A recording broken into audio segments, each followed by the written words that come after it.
Brothers and sisters, greetings and peace be upon you.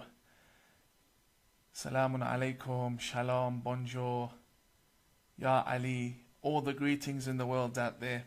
I'm just going to test if my live feed is working because, excellent, okay, it's working. As I have promised you, my weekly show will continue on this very page every Sunday at 5 p.m. Australian Eastern Standard Time.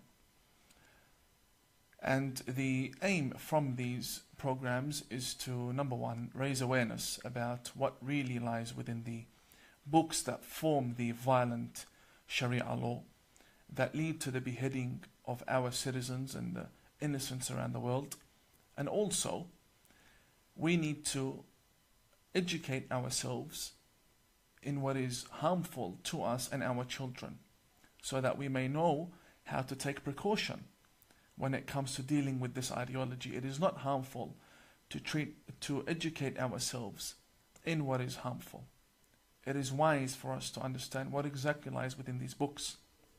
Now, many reformers are reformers because they are Muslim, not because they have actually spent a time studying within the seminaries. Not that it is a requirement that one needs to have some sort of degree in order to stand against ISIS, but I think the world we live in is more interested in stamped documents from radical institutes than the actual truth that lies within the very books. This here between my two hands is the manual for every single Muslim on the face of the earth. Every single Muslim believes in what I am holding between my two hands. They may indirectly or directly believe in it. Meaning we may have a minority of Muslims that say, well, we don't believe in all of this, but they believe in books that depend on sources from these four books. Firstly, we have the Holy Quran. The Holy Quran is the holy book for all of the Muslims around the world, regardless of denomination, sect or group. All Muslims believe in the Holy Quran. If someone does not believe in the Holy Quran, then they are not Muslim. They have to believe in the Holy Quran. We will not be interpreting the Holy Quran, but that will be a separate program. I have here 4 volumes of Sahih al-Bukhari. If you had watched my appearance on the Andrew Bolt show, you would have seen that I had brought one of these volumes and I read from the volume, I referred to one of the volume, to what was written in one of the volumes. And it was very shocking for the nation as to what exactly lies within these books. The ABC Media Watch turned around and said, the statements of Imam Tawhidi are plain crazy. Well, I guess they're just proving our point, that indeed, what lays within these books and leads to our deaths is plain crazy. The problem is, you do not have access to these books. The problem is, even if you had access to these books, you would not be able to understand the literature within these books. Today, I want you to know what exactly lies within the books that are considered sacred right after the Holy Quran. In every mosque, or in the majority of mosques and the majority of Muslim libraries and schools, the Holy Quran is placed right next to Sahih al-Bukhari. That is because Sahih al-Bukhari interprets the Holy Quran, especially volume 3 from Sahih al-Bukhari that focuses on the Quranic interpretation. It teaches us Muslims how to live our lives, what ethics we need to abide by, and what exactly makes us good human beings. This is the manual that we have. Now I understand that some will say, well, the Bukhari is a Sunni author, and the Bukhari is respected by Sunnis, and I'm a Shi'i. So how is it that the Bukhari applies to me in my daily life? The answer is very simple. The Bukhari has influenced all of the tafsirs, the interpretations of the Holy Quran for all Islamic denominations, regardless whether they be Ahmadiyya, Sunni, Zaydi, or Shia. All Shia scholars take from interpretations of the Holy Quran that depended upon the Bukhari as a source in one way or another.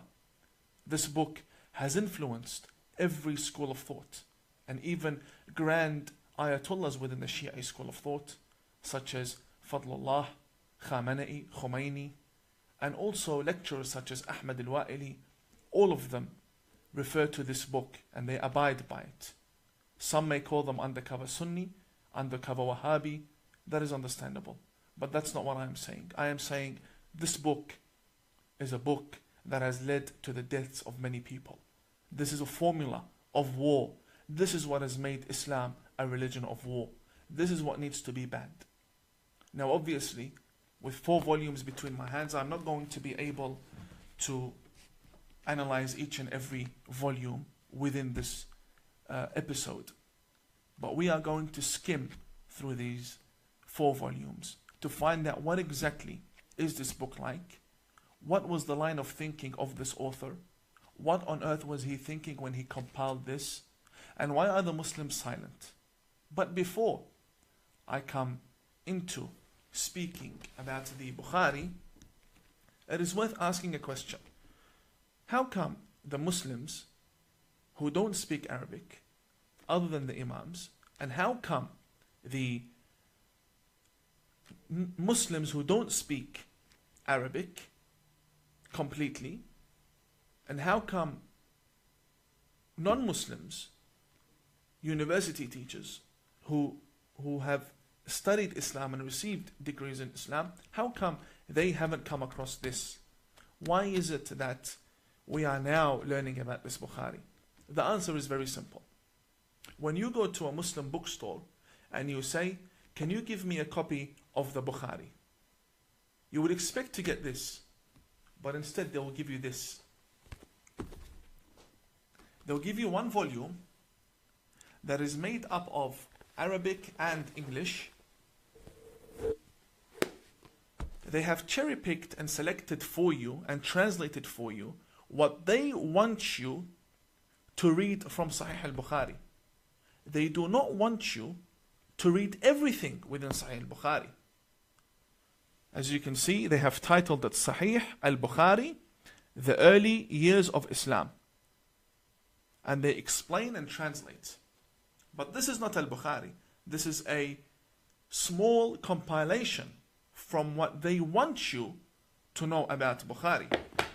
This is the real Bukhari. We who seek knowledge want to know what forms this radical ideology. We want to know what's in the book. Therefore, let's get into it. Muslims go around the world rioting, killing people, because they believe that their Prophet Muhammad has been insulted. I'd just like to double check if the voice is actually reaching you. Brothers, my dear friends, brothers and sisters, if you can hear me clearly before I get into the topic, can you please type 1 for me? Just some of you give me 1. I'm reading the comments.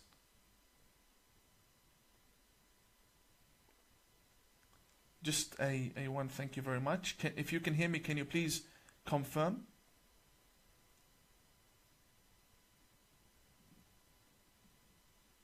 Okay, excellent. We've received confirmation. The Muslims say that Prophet Muhammad is the best role model. They say that Prophet Muhammad is the best human being and that we should all follow him. I, as a Muslim, believe that. Why? Because I believe that the Prophet Muhammad, that I believe in, my version of the Prophet Muhammad, is someone who respects the Jews and loves the Christians and honors the atheist and allows churches and synagogues within his government. The problem with my version of Muhammad is that only a minority follow it. The majority follow a different Muhammad. And when I say majority, I do not mean 5 to 50%. I mean 95% of the Muslims believe in the Muhammad, the Prophet Muhammad portrayed in the Bukhari. Nowhere else. Nowhere else. All books of history refer to the Bukhari. So let's find out, what really is Muhammad like according to the Bukhari, according to the faith of the Grand Mufti, according to the faith of television celebrities that are Muslim in this country, according to the faith of activists within America. All of these Muslims who go and say that Prophet Muhammad was an environmental activist, a human rights activist. Okay, I don't disagree, but is that the Muhammad you believe in? Or are you changing fates every time you're subjected to a question that you cannot answer? So you change faith in order to answer that question. The Prophet Muhammad that the majority of the people speak about and fight for and defend is not the Muhammad they believe in as an ideology. There's a big difference between the Prophet Muhammad in the actual sacred scriptures and the Prophet Muhammad that is portrayed as a prophet to the West by 95% of the Muslims. The Muhammad that is being portrayed in the West is a Muhammad I reject. I do not believe in that prophet.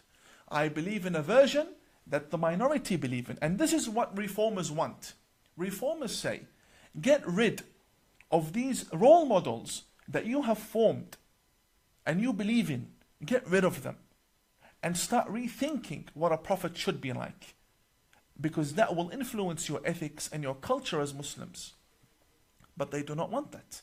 They want to stick to the Muhammad that they have been brought up listening to. But the sad news is, it's all a fake. The Muhammad Linda Sarsour mentions is not the Muhammad she believes in. Today, I'd like to show you what exactly is written within these books regarding Prophet Muhammad, regarding their noble prophet. What exactly do these books say? I'll start with volume 1. And I know the techniques of the radicals. These books are a big surprise to them. That now Tawhidi, Imam Tawhidi is now on live showing the West what these books contain. And the Imams, as I speak, do not underestimate this. As I speak, the Imams are contacting each other right now, without a doubt. And they will hold an emergency meeting as to what to do with Imam Tawhidi. Because I know how my community will react. So before they start saying this is a fake cover and the inside is not the real Bukhari, I'll have to show you up close that this is the Bukhari. This is Sahih al-Bukhari. And this here is volume 1. And I will show you the license of the publication. Just for the record, you can pause the video later on. This was printed in Beirut, Lebanon, and it was printed by the publisher Dar al-Kutub al-Almiya. It was printed in 2014, and it is titled Sahih al-Bukhari, the correct and authentic traditions of al-Bukhari, and it contains prophetic hadith.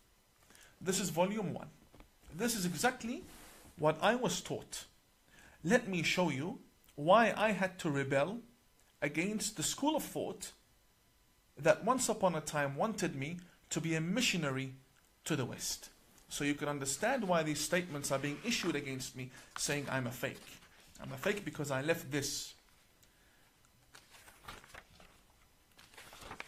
We don't need to go too deep into the book. First volume. And let's look at the first 100 pages within the book. Page 45 of this very book, volume 1, and segment 5, it is called Bab al-Takhfifi fi al-Wudu'.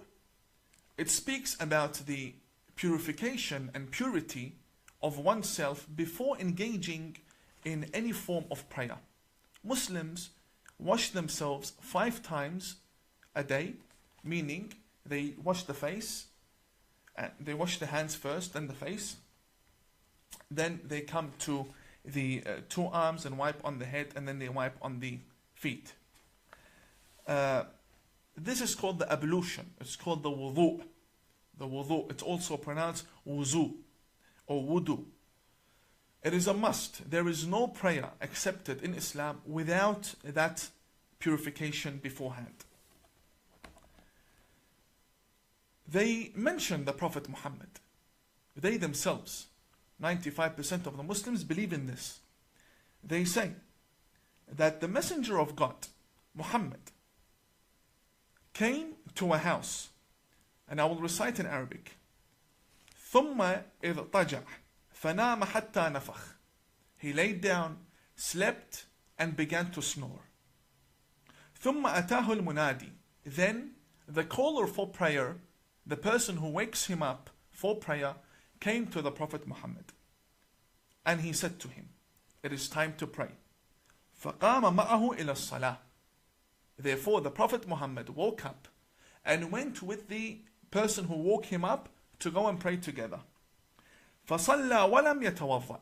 And Prophet Muhammad prayed without washing himself, without purifying himself. This shows you that the Prophet who taught these 95% of the Muslims to wash themselves before praying, he himself does not wash himself. He himself is a hypocrite. And he himself has no prayer that is accepted. This is what they believe in. This is the hypocrisy within the Bukhari. Now we Shia, we don't even believe the Prophet needs wudu to begin with. The Prophet and Imam Ali, they don't need wudu. They are pure. Jesus, Moses, all messengers of God are pure. Yes, Umar ibn al-Khattab needs wudu. Umar ibn al-Khattab, who spread Islam by the sword, he needs wudu. He needs purification. As for a prophet, it doesn't make sense. So number one we have here, let's make a list of this. And I advise you to make a list along with me. So we have a prophet who is not pure when praying. If we move to page number 47, segment 14, it says here what is much worse than what we had just listened to. It states that a man by the name of Abdullah bin Umar, he says, فَرَأَيْتُ رَسُولَ اللَّهِ يَقْضِي حَاجَتَهِ مُسْتَدْبِرَ الْقِبْلَةِ مُسْتَقْبِلَ الشَّامِ, which means I saw the messenger of God, I saw the apostle of God in public performing his number one and number two in the middle of the street while facing Sham. Sham basically means Palestine. In another tradition, it says that he was seen مستقبل بيت المقدس. He was seen facing towards Masjid al-Aqsa. Now we have the Palestinians, they're fighting for Masjid al-Aqsa. They're fighting for the Aqsa Mosque in Israel. And here the same Muslims tell us that their Prophet used to do number one and number two facing towards that direction. Deliberately. This is the Prophet you believe in. And this is the Bakri version of the Prophet. This is the Umari version.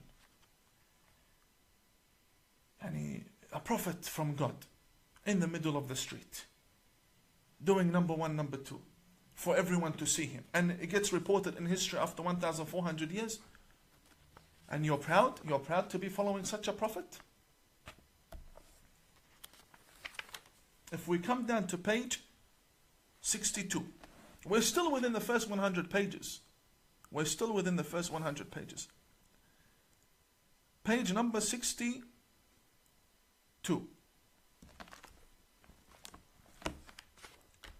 It states, أتى النبي, the Prophet came, فبال قائما, ثم دعا بماء, فجئته بماء فتوضأ. Which basically means, Prophet Muhammad came, and he urinated while standing up. He wanted water, we got him water, then he performed ablution. He performed the wudu in order to pray. The problem is in Australian media, the radical preachers in Sydney tell me and you that if you stand when you urinate, you are doing an act that is like the act of animals. That's what they say. They say only animals stand and urinate. And here the very Prophet stands and urinates. I will show you. I'm not here making things up here. All highlighted in yellow for you. I'll bring it up to the camera. That the Prophet, peace be upon him and his family, urinated when standing. Which means he's a hypocrite. And he has no ethics, according to the Bukhari. And I would love for the Grand Mufti, and I would love for Brother Walid Ali, Dr. Walid Ali, Sister Linda Sarsour, to come and defend their Prophet. This is your book. Either you denounce the book or you denounce the Prophet. Which one is it? So now we have a Prophet who urinates when standing like an animal. Like an animal. And we have number 1 and number 2 in public. This is the book that forms Sharia law. Let's read what's in this book. Come to page 72 of volume 1 of Sahih al-Bukhari. This one here is worse. Yani, as you go deeper into the book, the worse it gets for you. It states here, كان النبي يدور على نسائه في الساعة الواحدة من الليل والنهار وهن 11. قال قلت لأنس أو كان يطيقه؟ قال كنا نتحدث أنه أعطي قوة 30. What does this mean? It means that the Prophet Muhammad used to visit all of his wives, and they were 11, and he would engage with them all in sexual intimacy.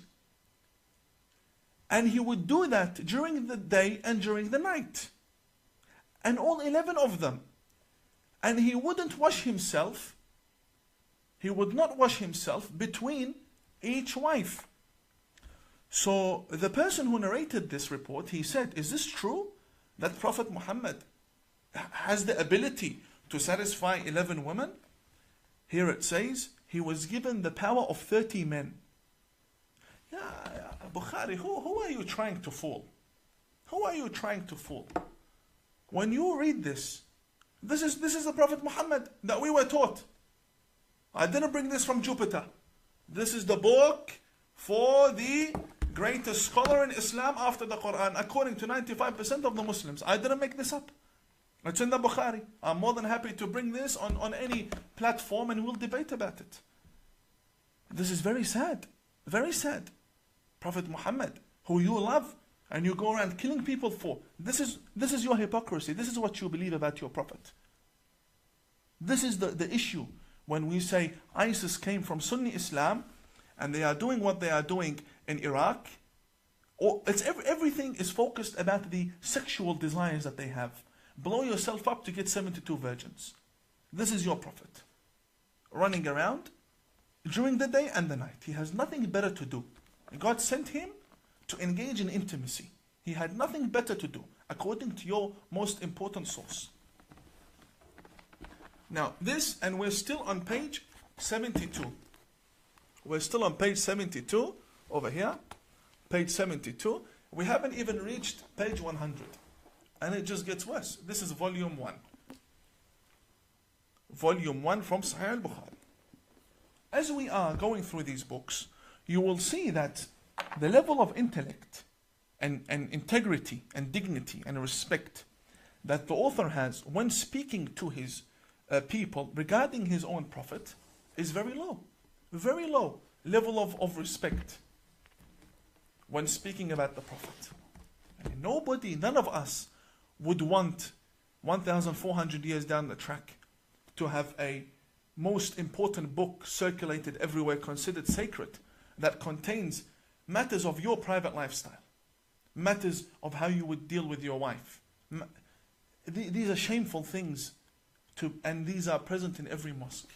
And this is why our youth focus on the 72 virgins. Because if their prophet is running around after women 24/7, in the day and in the night, في الليل والنهار, it's written in the book, during the day and during the night, then we cannot blame the radicals for wanting 72 virgins. Now we come to page 221. 221. The chapter of jihad begins.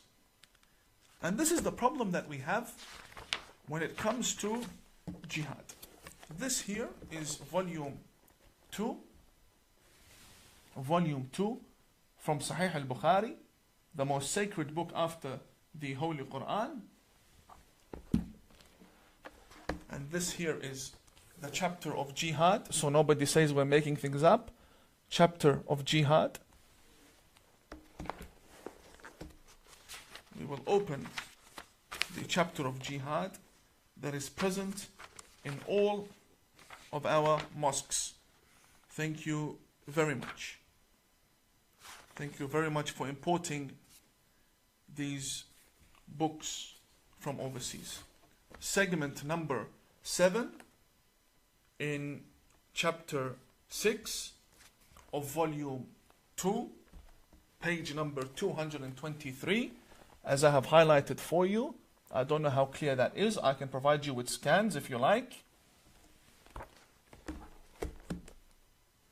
The name of the chapter says it all. The name is called Bab Tamanni al-Shahada. The chapter of loving martyrdom. I want the Grand Mufti to answer me, what does this mean exactly? Because I know they will say it took it out of context. No problem. I'm an Imam and I've taken it out of context. You explain, please. قال رسول الله صلى الله عليه وآله والذي نفسي بيده لوددت أني أقتل في سبيل الله ثم أحيا ثم أقتل ثم أحيا ثم أقتل ثم أحيا ثم أقتل.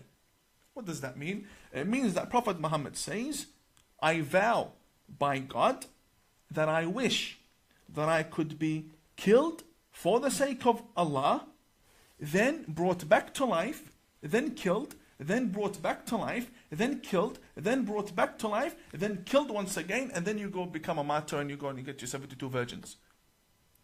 And this is not something that we are just reading. This is not a magazine. This is Sahih al-Bukhari. The authentic. Sahih means authentic. After intense filtration for 1,200 years, this is what we have now come with to form the religion of Islam. So when you see its non-stop attacks towards the West, you know why. Because they themselves wish to die, come back to life, to die again, come back to life, and die and come and non-stop. This love for death that they have, I don't know where it comes from. Do you know where it comes from? It comes from this book. When you wonder, what is the root for terrorism? This book. This here. When the Muslim is taught that your Prophet wishes to die and come back to life once again, just in order to die again, you can't blame the 15-year-old and the 17-year-old and the 22-year-old to want to go and blow themselves up. You cannot blame them. This is in the book. And this book is in Australia. This book is... When I show you, the ABC says I'm playing crazy. When I'm silent, the right says we're crazy. So please, left and right, let me do my job. I'm here to raise awareness. Now, we've finished from an example. These are all examples I'm giving you. I cannot go through the whole book. Examples I'm giving you with regards to jihad. Now, the book, the very volume explains to us why the Prophet would say such a thing. According to Al-Bukhari, why would the Prophet say such a thing? Very easy. You read in page 348. I'll lift it up again for you. 348. This says, segment number 11, chapter 59. It says, Bab Sifat Iblis wa Junudih. The characteristics of Satan, of Shaitan, of Satan and his soldiers. Then we have a testimony from Aisha. Aisha is the wife of Prophet Muhammad, who was also a terrorist after the life of Prophet Muhammad. She was leading an army that killed many people, tens of thousands of people in Basra, also known by the Battle of the Camel. Aisha, this is the 7-year-old wife, apparently. According to us, according to our evidences, the more reasonable evidences, she was over 18, she was over 20. And we also have evidence that she was married and she had a child before she married Prophet Muhammad. But we won't get into that. All the Muslims haven't agreed upon her age. But what they have agreed upon is that she was either 6 to 13 by the 95% of the Muslims. The majority believe she was underage. Yes, I will not deny.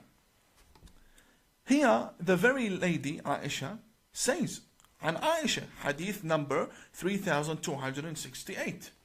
She says, سحر النبي حتى كان يخيل إليه أنه يفعل الشيء وما يفعله. It means that the Prophet Muhammad was possessed. He was possessed. He was a crazy, delusional man. To the extent, حتى, she says, حتى كان يخيل إليه, to the point that he would start imagining things. And he would consider that he has done things when he didn't do anything. So when you find the Prophet saying, I want to die and come back and die and come back, it's because they believe he's a delusional man. They believe he's a psychopath. They believe he's being possessed, which is even worse. How can an apostle of God be possessed by jinns? This is what they believe. Page 348. We're not making this up. Let's come to page 377. I want the Grand Mufti to explain, please. Explain in Arabic. I understand Arabic. Explain. We'll have our friends translate for you. No problem. Page 377. It states that the Prophet in 3372, Prophet Muhammad used to doubt in previous prophets, which clearly contradicts the Holy Quran. The Quran says, مَا نُفَرِّقُ بَيْنَ أَحَدٍ مِّن رُسُلِهِ. We do not differentiate between any of God's messengers. Here the Prophet Muhammad says, أن رسول الله قال نحن أحق بالشك من إبراهيم إذ قال رب أرني كيف تحيي الموتى. Prophet Muhammad says that we are more worthy to doubt in the words of God than Abraham when he said, Oh God, show me, how can you give life to the dead person? If someone's dead, how can you give life? Show me. So the Prophet Muhammad himself, according to 95% of the Muslims, was a delusional man. According to Sunni Islam, this is al-Bukhari. So if your Prophet was doubting in his own message, in the revelation that had come to him, then why do you not allow anyone else to doubt in your Prophet? Why do you always want to paint a good picture? Firstly, reform, get rid of this book, and then we'll start a new platform of understanding what are the good things in the life of Prophet Muhammad that you can learn from. Not this book. We're up to volume 3. Volume 3 from Sahih al-Bukhari, غلط al-Bukhari. Volume 3. And here I have a challenge. I have a big challenge right now. I'll just double check since I turned my live off. Okay, we're still going. To be honest, I stopped taking notes down about everything. I might as well do it now. So now we have a possessed sexually hungry prophet, from what I can remember. Because we need to find the result at the end of the day. This is volume 3. Let me take you to page 462. This one here. Any Muslim from the majority faiths. A big challenge to all of my brothers out there. The Grand Mufti, the Australian National Imams Council, all of my brothers. Sister Linda Sarsour, all of my sisters as well. Sister Linda Sarsour, Yasmin Abdul Majid, Brother Walid Ali, all of the brothers who consider themselves Muslim. This is your book. And this is not any book. This is the number 1 book after the Quran. Page 462 states, Hadith number 5445, segment number 44. The door or the chapter of the dates. Dates. قال رسول الله, it says, the Prophet Muhammad says, من تصبح كل يوم 7 تمرات لم يضره في ذلك اليوم سم ولا سحر. It states over here, because I want to show you the accuracy of this book that is killing our people. I want to show you the accuracy. It says over here, whoever wakes up and eats dates, whether they be 7 or different reports, whoever eats dates will be immune to poisoning during that day. Whoever eats dates will not be affected by any poison. It says over here, sum, which means any poison. Okay. I have a challenge. I have here dates. And I have here kerosene. I have here kerosene. And I have a cup of water. I have an empty cup, a glass. So you can see perfectly. And I have 2 dates over here. My challenge to the Australian National Imams Council. If this book is accurate, that means the Prophet portrayed in the previous volumes we just shown is an accurate portrayal. And you cannot blame anyone for thinking wrong about your Prophet. If it is not true, then denounce. Say this is not a good book. Do not consider it sacred. Because people are dying because of the chapter of jihad. If it is true, then come. Here, I have 2 dates for you. I have 2 dates and it's iftar time. Now you're breaking your fast. 2 dates and I will pour you a cup of kerosene from Bunnings Warehouse. Come drink. Yalla Habibi, come.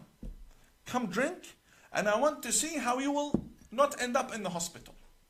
If you end up in the hospital, then you have done that to yourself for the sake of your own faith.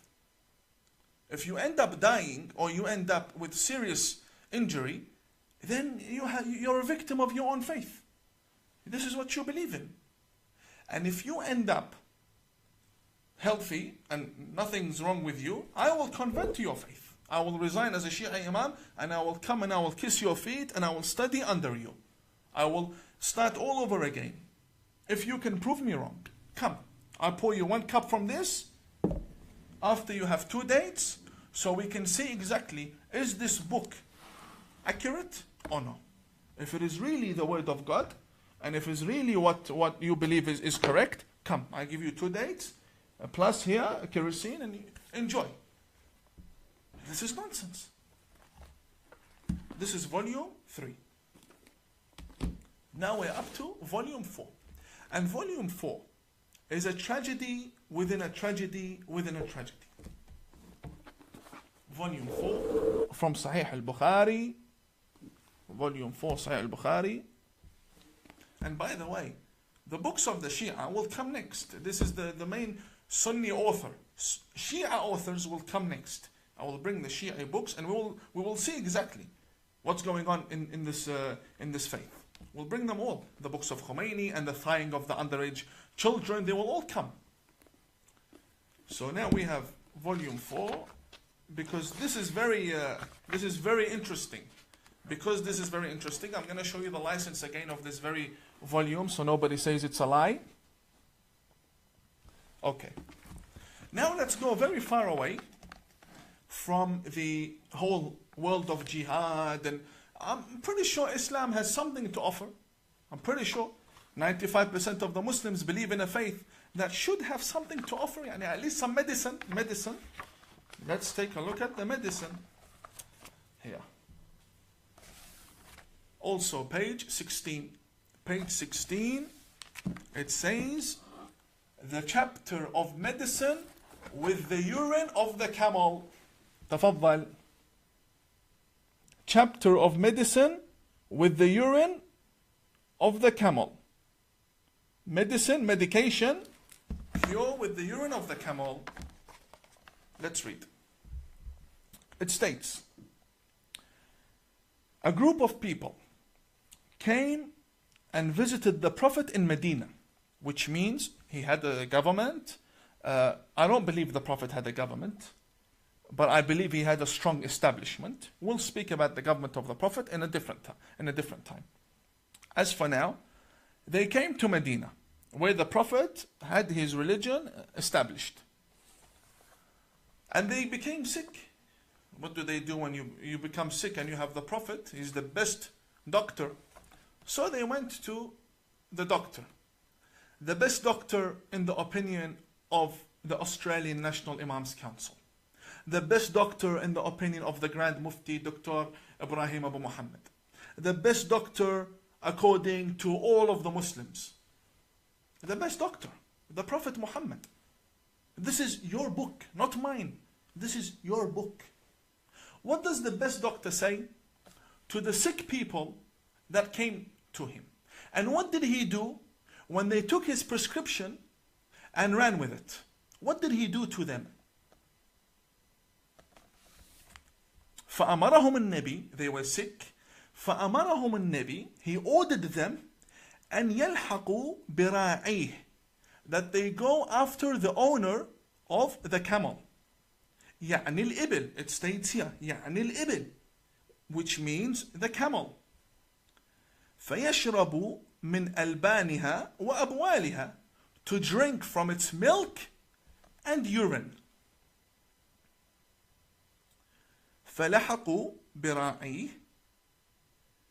فشربوا من ألبانها وأبوالها. Not only did they listen and ignore, no, they actually chased the man who had the camel, and they stopped the camel, and they drank from the camel's urine, and they drank from the camel's milk. حتى صلحت أبدانهم. حتى صلحت أبدانهم. Until their bodies became strong again, and now they have the ability to go back to where they once came on foot, and they're strong, and everything is well. They're no longer sick because of the cure in the camel's urine. So what did they do now that they are strong? فَقَتَلُوا الرَّاعِي وَسَاقُوا الْإِبِلِ. After they drank from the camel's urine, they killed the owner of the camel and they stole the camel. Now, until now, we have a tragedy. Because if this is real, then we have a tragedy. What is coming up, it's something I cannot call a tragedy. Watch. The Prophet orders them to go and drink urine from the camel. They go, they drink the urine and the milk, and then they kill the owner, they steal the camel, and they come back. Listen to this. فَبَلَغَ النَّبِي, the Prophet heard. Prophet Muhammad heard. فَبَعَثَ فِي طَلَبِهِمْ فَجِيءَ بِهِمْ. So he said to his companions, go bring these two people who did this to the owner of the camel. So they brought them. What did Prophet Muhammad do? فَقَطَعَ أَيْدِيَهُمْ وَأَرْجُلَهُمْ, according to them, to the 95% of the Muslims. Ya Grand Mufti, can you please explain? The Prophet here chopped their hands and their legs. Why? Because they stole a camel. It states, فَقَطَعَ أَيْدِيَهُمْ وَأَرْجُلَهُمْ وَسَمَّرَ أَعْيُنَهُم. And he brought two nails, the nails that you would use for the wall, and he poked their eyes with it.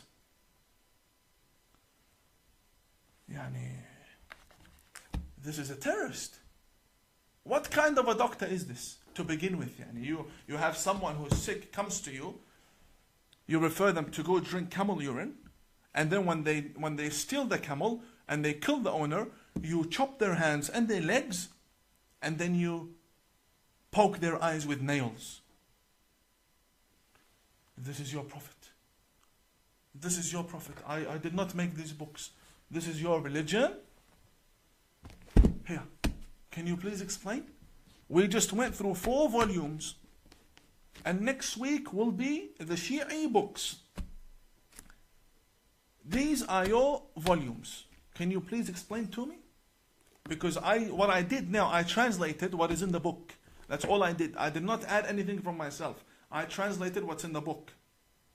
Can you please explain if I as an imam have taken it out of context? You please explain to me. How can 4 volumes be taken out of context? How can go drink the urine of the camel be taken out of context? How? But you don't find any of this in this English version that they give you as a gift on the streets of London and in Sydney, because they do not want you to know what's in the book. Therefore, this is the very book that teaches us jihad, and this is the very book that teaches the Muslims how to love their prophet. We saw their prophet, and we saw the jihad, and we saw exactly what Bukhari teaches. Dear Grand Mufti, dear Mufti of Egypt, dear Mufti of Lebanon, Mufti of Syria, any Mufti, come defend your prophet. Can you please respond to me about exactly what's written in these books, and why is it not written in the English version for the people to read? This is not sectarianism. I'm not here to make divisions within the community. I myself, I am an outcast from the community, but I am calling for reformation. We clearly have a problem in the books that we consider to be sacred scriptures. If this is the book you use to interpret the Quran, then you cannot blame people to hate your Quran. You cannot blame people to hate your Quran. If this is the intellect that we are displaying our religion with to the world, then may God be with the world and may God be with the religion. Because this is clearly something wrong. I stand against this book and against the author of this book. And I do not consider it to be sacred at all. And next week I will show you the books of other denominations that need reformation. My purpose here is to show you exactly what needs to be left within Islam. We cannot be reformers if we go to the mosque and we pray behind imams that quote from this book and revere this book and respect this book. The chapter of jihad was more than enough. All we had to read was 1 line. The chapter of jihad makes over 100 pages. I only read for you 1 line. To me, these are all attributions to my prophet. I do not believe in them at all. I am a kafir in this book. I do not believe in it at all. I believe in the prophet that loved Moses and loves Jesus. And we have a study, but the problem is only a minority believe in that study. And now we have reached the end of the first show. I honestly pray that you had somewhat benefited from tonight's episode, where we raise awareness regarding these books. May God bless you all. Thank you very much for your time, and I will see you in my next live stream. God bless you all, and have a good night.